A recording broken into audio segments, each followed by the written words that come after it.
ఆదికాండము 2వ అధ్యాయము. ఆకాశమును భూమియు వాటిలోనున్న సమస్త సమూహమును సంపూర్తి చేయబడెను. దేవుడు తాను చేసిన తన పని 7వ దినములోగా సంపూర్తి చేసి తాను చేసిన తన పని ఎంతటి నుండి 7వ దినమున విశ్రమించెను.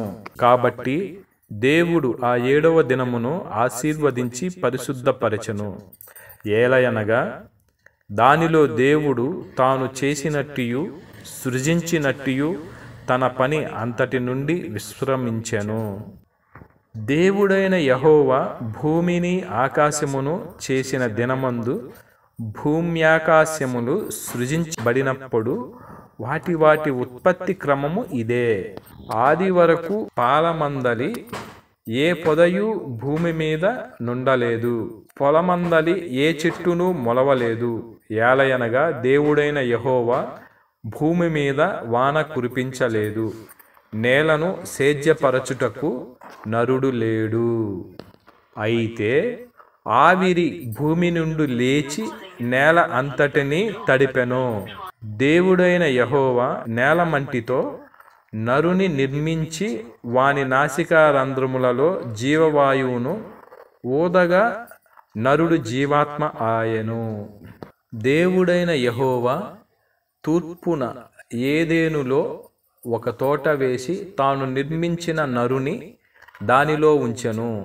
మరియు దేవుడైన యెహోవా చూపునకు రమ్యమైనదియు ఆహారమునకు మంచిదియునైన ప్రతి వృక్షమును, ఆ తోట మధ్యను జీవవృక్షమును, మంచి చెడ్డల తెలివినిచ్చు వృక్షమును నేల నుండి మొలిపించెను.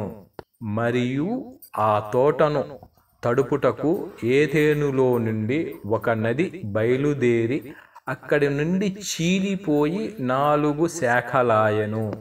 మొదటి దాని పేరు పీషోను. అది హవీలా దేశమంతటి చుట్టూ పారుచున్నది. అక్కడ బంగారమున్నది. ఆ దేశపు బంగారము శ్రేష్టమైనది. అక్కడ బోలమును గోమేధికములను దొరుకును. రెండవ నది పేరు గీహోను. అది కూషు దేశమంతటి చుట్టూ పారుచున్నది. మూడవ నది పేరు హిద్దెకేలు. అది అష్షూరు తూర్పు వైపున పారుచున్నది. 4వ నది యూఫ్రటీసు. మరియు దేవుడైన యెహోవా నరుని తీసుకొను ఏదెను తోటను సేద్యపరచుటకును దాని కాచుటకును దానిలో ఉంచెను. మరియు దేవుడైన యెహోవా ఈ తోటలోనున్న ప్రతి వృక్ష ఫలములను నీవు నిరభ్యంతరముగా తినవచ్చును. అయితే మంచి చెడ్డలు తెలివినిచ్చు వృక్ష ఫలములను తినకూడదు. నీవు వాటిని తిను దినమున నిశ్చయముగా చచ్చెదవని నరుని కాజ్ఞాపించెను.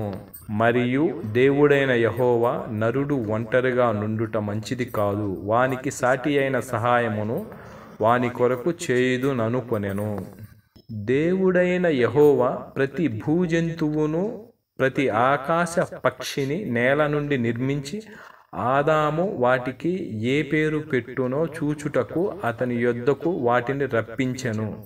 జీవము గల ప్రతిదానికి ఆదాము ఏ పేరు పెట్టెనో ఆ పేరు దానికి కలిగెను.